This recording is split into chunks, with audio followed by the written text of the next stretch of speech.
Welcome back to the latest word on Black News. I am your host, Brittany Jones. So good to be back here with you folks.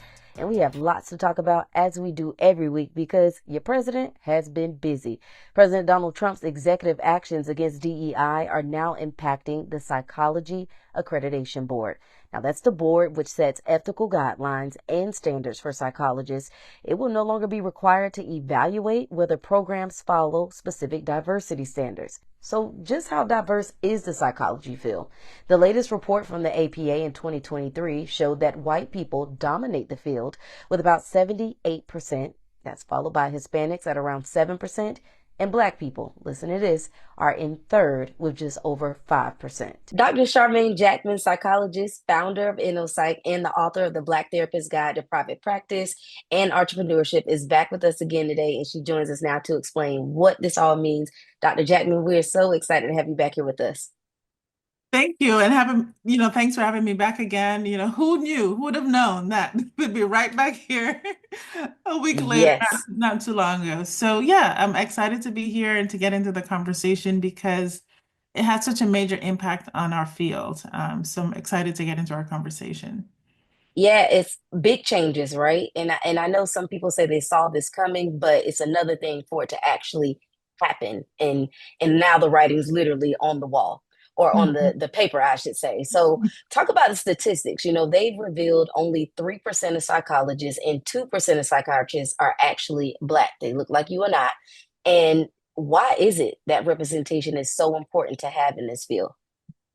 Well, one of the things is when I wrote this book for Black therapists, I knew it was going to be important to talk about what the workforce looks like. So Brittany, on page two, on page two, I outline just what you talk about the stats. 3% of psychologists are Black, 2% are psychiatrists, Black psychiatrists. Social workers make up about 12%. So the numbers are just very staggering. And marriage and family therapists, 12%. The numbers are just really low. And Mhm. so when we think about our field, it is extremely white. Over 80, overwhelmingly, over 90% of the field is white. And when we have orders like we're going to get to talk about, which is further limiting um, our efforts to kind of right wrongs and increase representation in our field, it makes it really hard. Like, what data are you looking at? Mhm. Mhm. That's what I want to know. And you all the psychologists and therapists play such a big role in actually helping to reduce the stigma of mental health issues in the Black community. So why do we need people who look like us? Because that's essentially what brings people to get help, right? Absolutely. There is a overwhelming amount of stigma in the field. And one of the reasons that I started InnoPsych was to address that, was to look at what are the messages that people have about therapy and about mental health and about taking care of themselves and really kind of shift that narrative. Um, I think we've seen I would say in the last 5 to 7 years, and an increase in people of color, Black people, particularly very interested and curious about therapy and understanding their mental health. We've seen lots of celebrities share their personal stories and their journeys with anxiety and depression and whatever other conditions they have. And I think that has allowed the general population to say, oh, well, if that person has a mental health condition and they're functioning Mhm. or they're talking about it, maybe I can talk about what I'm experiencing as well. So, we have a field that doesn't look like the general population. And unfortunately, that makes it really hard for people when you finally decide if you've like, I say, shed all the narratives about therapy and you're like, okay, I'm going to try this out. And you go try to find a therapist that looks like you or understands your culture. It's Mhm. going to be like trying to find a needle in a haystack. Right. Yeah, and I think back to I was very specific when I went to look for a therapist for me. I definitely wanted a Black therapist. I wanted a Black female therapist, and I wanted Mhm. a Christian therapist because of my own principles and how I wanted that therapist to be able to have conversation with Yeah. me. But I remember mentioning this to you when we had the opportunity to be on the same panel for NAACP's convention back in 2023. And I talked about how even my mom was unaware of what a therapy session looked like and Mhm. having to introduce her so she could understand that because of that stigma that surrounds mental health. So when you look at what historical or systemic barriers have been put in place by our, I guess, white counterparts, what are some of those what has contributed to those statistics? Yeah, so I think there are a lot of reasons. So I'll say the first thing is um, if your community, if your family doesn't believe that mental health is a real thing, Mm-hmm. that's something that should be attended to, you're not going to get exposed to career options in mental health. I think that's the very first thing. And I would say, just like you're saying, your mom didn't know what happens in a therapy session because there's privacy around what happens inside the therapy room. It gets mystified. And then we have these media messages. You see TV shows where there's a therapist, right? And they're doing like really outrageous stuff that's unethical that any licensed therapist would never do, right? And so Mhm. then people were just like, well, that's what happens, right? Because you see it on TV, then that must mean it's real. So you have that piece. And then for me to get a PhD in psychology, that meant graduating from high school, 4 years of college, and then another 5 years getting a degree. I'm getting my graduate degree. That means those are years you're not earning. You're not making money. And even if you go the master's route, that's at least another year or two or three, depending on if you're trying to do this part-time or full-time. So the barriers to entry is that it's costly Mm, in terms of time and what it actually costs to pay for your longer education. And what that means in when you're in school, that means you're not earning a full salary. So those are some major barriers that we see that limits people coming into the field. And as you might also imagine, in a field that has historically been, privileged white people, white men, there's a lot of gatekeeping around that. So who gets to, you have to apply and you have to fly around the country to get into grad school and have research. I mean, there are all these other barriers that can make even getting through the application process really hard because there is a lot of gatekeeping around that. mm. And I've heard horror stories from people who had when you get to the point where you have to write this dissertation, which is like a really big book that nobody really reads Yeah. afterwards. Hmm. I've heard people have horror stories where their dissertation chairs or someone on their committee actively trying to fail them. So there's a lot of trauma that happens for people in the process of going through graduate school because as you can imagine, it's not a place that you may be the only one in your program. You may have no faculty who look like you. So there are just all these systemic things that then make that process of even once you get in, finishing becomes another barrier as well. Wow. So it's almost like we make the decision that we want to become the psychologist or the therapist, but we are met with so many things that we don't even get the resources that they get to even Oh, they don't want us be a there. level playing field. Yeah. Mm-mm. Mm. And so digging in a little bit into the APA and basically what's happened here, for the people who don't really understand what this means, they have traditionally made sure there were people who look like you in the field. And Right. now this is changing. That's right. So as we can see, the executive orders that are coming from the current administration are hell-bent on um, rolling back any attempts that are made to I wouldn't say equity, but we know this equity thing, we've been fighting this equity game for a long time, but even approaching equity, right? They're dismantling any laws, any programs that have any impetus to make a level playing field. And Mhm. so I think psychology may have been caught off guard that this would be an area that would be attacked. So what happens, and I'm going to try to, explain it for folks. So graduate programs have to get certified in order to continue to educate students. And that's called the accreditation process. So you have to have certain requirements. It's like kind of like if you go to school, right? You have to pass certain exams, you have to make sure you have certain things in order, right? And if you don't pass those things, you can lose your accreditation. That means students aren't going to want to come to your program.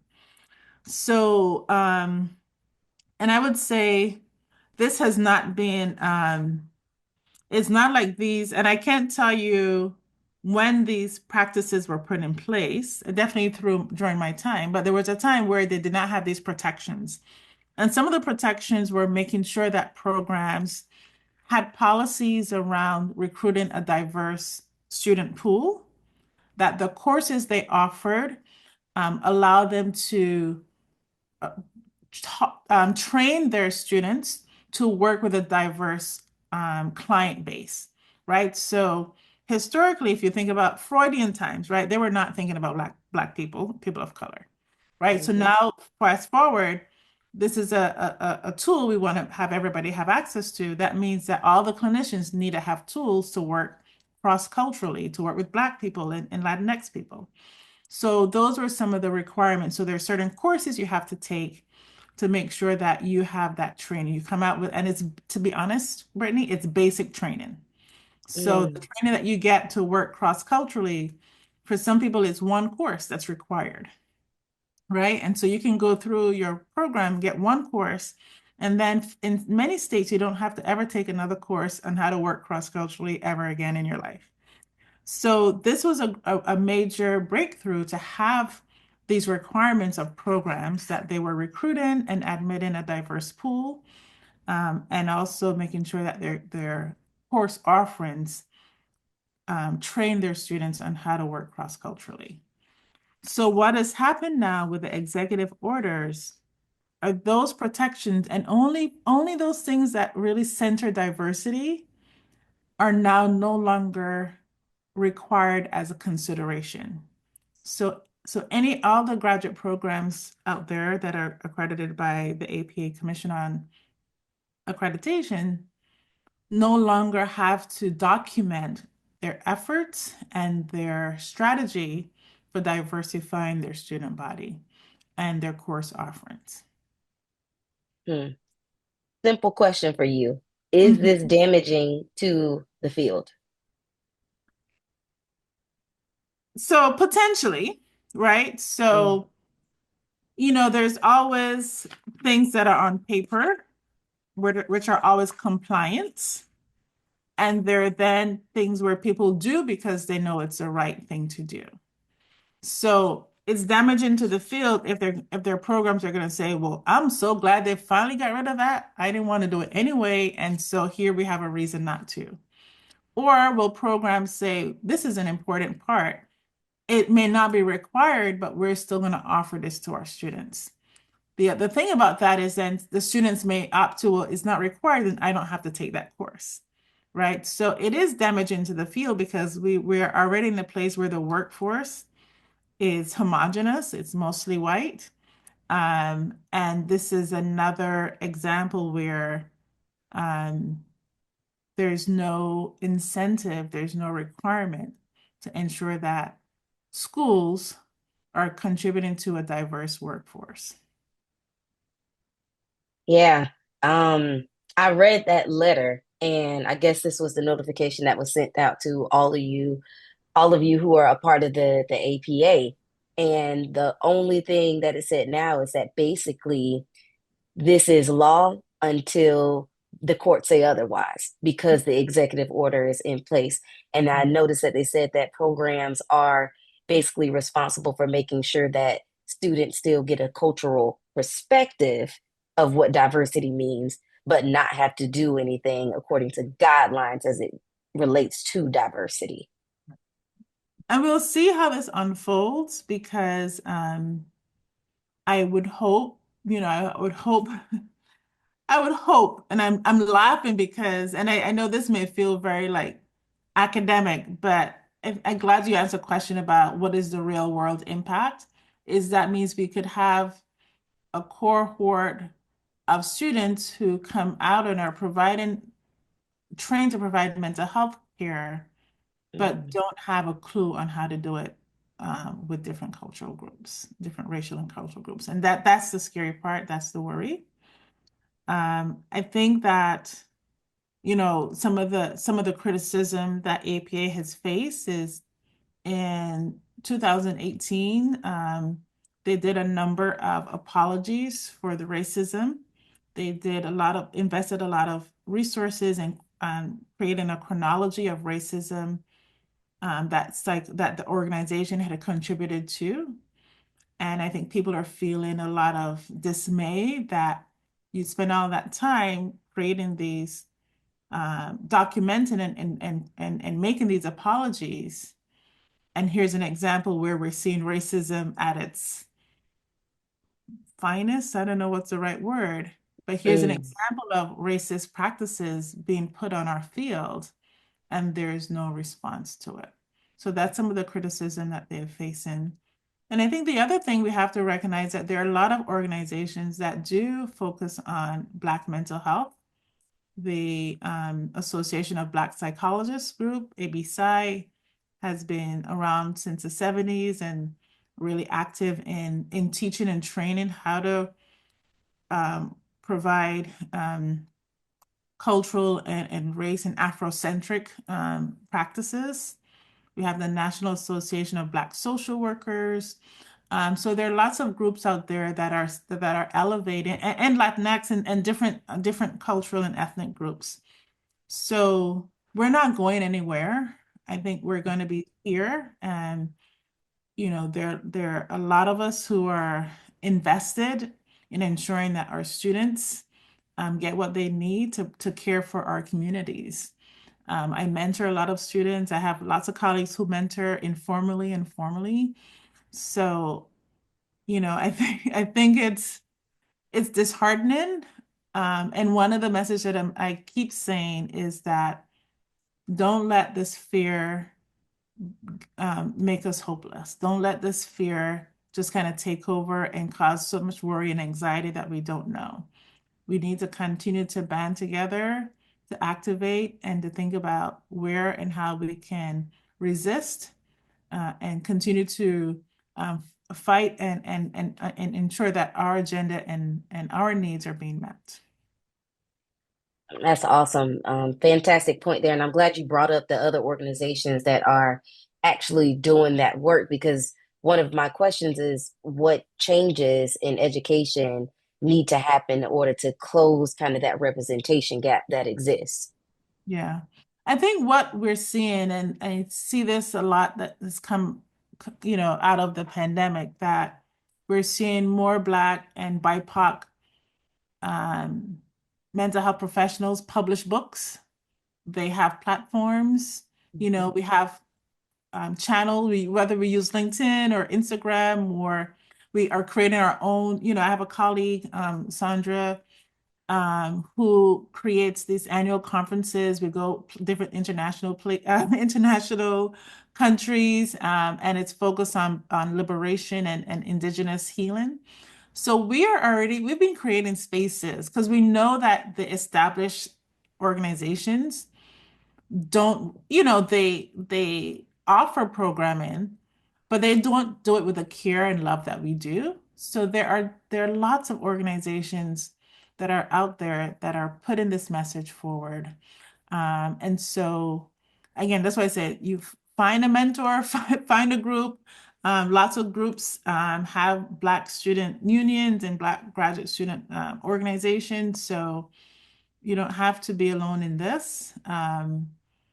And we will always find our way outside those established, because those established things are never attended Hmm. to our needs in the way that we need to. So we've always had to find our own thing on the side.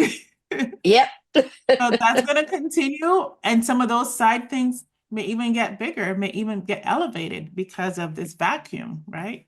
I think when organizations, fall into the fear, they lose trust with our communities.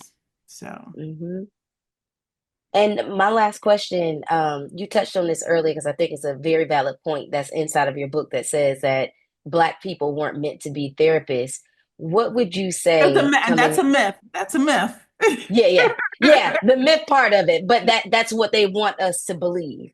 Yes. And so, with that said, what is a message that you want to send to those who are still interested in the field when they're watching all of this unfold from the White House and going, I've mentioned my niece before, like, am I going to be able to do the job that I was purposed here to do? Absolutely, yes. I feel like people always ask me, how did I get started? And I definitely feel this is a calling. This was implanted from me from my higher power. This is my destiny. So follow the path. And again, I can't articulate anymore that there are going to be people and organizations where you will find your home. Do not let these executive orders change what you want to do in terms of your commitment to your community and finding your passion and living out your life's purpose.